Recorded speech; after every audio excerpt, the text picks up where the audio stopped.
Olá pessoal, na nossa aula de hoje a gente volta a discutir um tema que já foi objeto de aula nossa aqui no LAC Concursos, falando a respeito do foro, por prerrogativa de função, também conhecido como foro privilegiado. Essa é uma discussão muito profunda e muito necessária no nosso país. Para a gente poder tentar entender essa questão, a gente precisa lembrar o contexto em que o foro privilegiado foi criado no Brasil e no mundo. No Brasil, o foro privilegiado foi lá instituído, embora não somente, na nossa última Constituição de 1988. E por que eu disse não somente? Isso porque constituições anteriores já traziam lá, desde a de 1824, já traziam a instituição do foro privilegiado. Porém, contemporaneamente, o foro privilegiado foi incluso na nossa Constituição de 88, dentro de um momento particularmente sensível para o país. Lembrando que de 1964 a 1984, o Brasil viveu uma ditadura militar. O governo que sucede a essa ditadura foi eleito indiretamente pelo Congresso Nacional. Você se relembra que a chapa vencedora fora de Tancredo Neves e o presidente José Sarney. Você se lembra que Tancredo Neves baixa o Hospital de Base de Brasília um dia antes da sua posse e pouco tempo depois vem a falecer. Então, o primeiro governo pós-regime militar é escolhido de maneira indireta e o presidente que foi escolhido não assume. Quem assume é o vice, José Sarney. Dentro desse contexto, então, a Constituição brasileira estabeleceu a ideia de que o político tem que ser protegido, sobretudo das instâncias de primeiro grau, de uma eventual perseguição política que possa ser cometido contra ele, contra um juiz singular, a partir de um juiz singular. E nesse sentido, foi estabelecido o foro por prerrogativa de função, onde, por exemplo, deputados federais, senadores, presidentes, chefes de poderes, ministros de Estado, dentre outros, só podem ser julgados pelo Supremo Tribunal Federal. E no caso, de parlamentares do Senado ou da Câmara, somente depois de autorização do Congresso Nacional. O mesmo acontecendo em relação à presidência da República. Dentro desse contexto, isso foi sendo levado para promotores, para juízes, foi colocado lá para governadores de Estado, deputados estaduais e por aí vai. No total, criou-se uma monstruosidade. No Brasil, no momento atual, segundo alguns estudos, nós temos mais de 40 mil pessoas que têm direito ao foro privilegiado, ou ao foro por prerrogativa de função. Bom, quem defende o foro privilegiado diz que a punição ela acontece tanto na esfera de primeiro grau, no juiz singular, quanto na segundo grau, quando há lá o Tribunal de Justiça dos Estados e do Distrito Federal, quanto nas cortes superiores. E, portanto, segundo estes, não é verdade que quando nós temos um processo numa corte superior, como o Superior Tribunal de Justiça ou o Supremo Tribunal Federal, não haja punibilidade daqueles que tenham cometido crimes. E citam, como exemplo, o caso do mensalão, onde algumas das figuras que outrora foram das mais importantes da República, como o ex-deputado federal Roberto Jefferson, presidente do PTB, mas também algumas lideranças importantes do Partido dos Trabalhadores foram condenados, inclusive à prisão, pelo Supremo Tribunal Federal. Ponto. Por um outro lado, um argumento desse grupo é de que um parlamentar, um político, não pode ficar se deslocando para todas as unidades da federação, quando eventualmente eles sofreram um processo qualquer e que, portanto, quando ele pode ser julgado por um tribunal especial, por um colegiado ou por um tribunal superior, você concentra todas as acusações num único tribunal e isso facilita tanto o Ministério Público quanto o próprio Judiciário e a própria defesa daquele político ou daquele que ocupa um cargo de Estado como juiz ou promotor. Por um outro lado, nós temos profundas críticas em relação ao foro privilegiado. As estatísticas mostram, né, que a imensa maioria dos políticos, né, e outros que têm foro privilegiado denunciados ao Superior Tribunal de Justiça e ao próprio Supremo Tribunal Federal, menos de 10% recebem condenação, sobretudo no Supremo Tribunal Federal, por uma razão muito óbvia.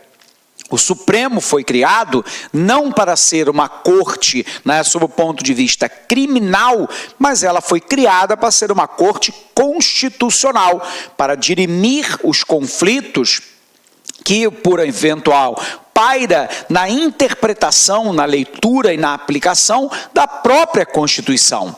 Portanto, nós temos aí uma série de políticos que têm os seus processos acumulados nos gabinetes dos ministros do Supremo Tribunal Federal e Superior Tribunal de Justiça, muitos deles se beneficiam, que é um processo mais lento, mais longo, inclusive para completar mais de 70 anos e ter as suas penas atenuadas, ou ainda ter uma situação de prescrição do eventual crime que cometeram, porque não foram julgados no tempo hábil estabelecido pela legislação. Um elemento claro disso é o momento atual da Lava Jato, onde nós já temos uma série de condenações, inclusive proferidas em segunda instância, para aqueles que não têm foro privilegiado, e nós temos alguns que foram denunciados pela própria Procuradoria-Geral da República, mas que não tiveram autorização por parte do parlamento para que o processo seguisse para o julgamento. É o caso do próprio presidente Michel Temer, mas também dos ministros Moreira Franco e Eliseu Padilha. O ex-procurador-geral da República, Rodrigo Janot, fez a denúncia, aliás, 2 denúncias, né, contra o presidente Michel Temer diante do Supremo, e o parlamento brasileiro, controlado, né, nesse momento pelo PMDB, consegue barrar as denúncias como presidente na sua verificação no Supremo Tribunal Federal. O resultado é que o presidente, os ministros Padilha e Moreira Franco, só poderão iniciar o julgamento quando eles deixarem o poder, se é que não vão ocupar um outro cargo que lhe mantenha o foro privilegiado. Como boa parte desses atores, né, tem mais de 70 anos ou beira 70 anos, há uma possibilidade de que o crime no futuro prescreva ou que eles venham a falecer antes de, obviamente, serem julgados, ou ainda, se julgados e cumprirem pena, ter a pena atenuada pela idade. Isso é uma característica clara do sistema de impunidade para crime de colarinho branco, de corrupção e outros que é cometido no Brasil. Fora isso, o ministro, né, Barroso salienta lá que se hoje, né, os crimes comuns, aqueles que não têm relação com o ofício de parlamentar, por exemplo, fosse enviado para a primeira instância, 90% dos processos contra políticos que hoje estão no STF desceriam para o juiz singular de primeira instância, podendo dar agilidade a esse tipo de julgamento, e não uma situação eventual de impunidade, que é o momento que nós enfrentamos agora.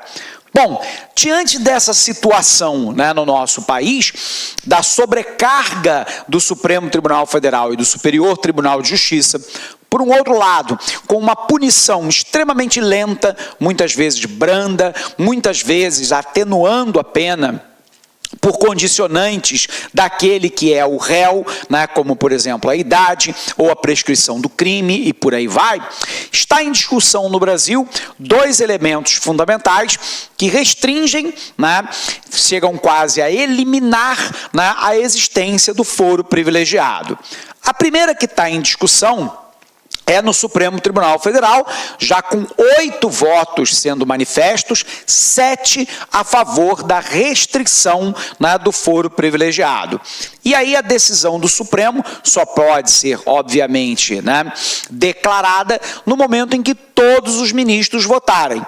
Nesse momento, o ministro Dias Toffoli pediu vistas e, portanto, ele quer mais tempo para poder analisar o caso. Não há prazo legal para que o ministro Dias Toffoli, né, coloque o assunto novamente disponível para ser discutido pelo Supremo. Mas, como 8 ministros, lembrando que o ministro Alexandre de Moraes fez algumas considerações divergentes dos demais colegas, mas 7 ministros, que já é a maioria, propõem lá a interpretação da Constituição de que o foro privilegiado ele só se dá para crimes, né, que tenham relação com a função do parlamentar ou do político e em razão do caso, né, do cargo, que ele ocupa.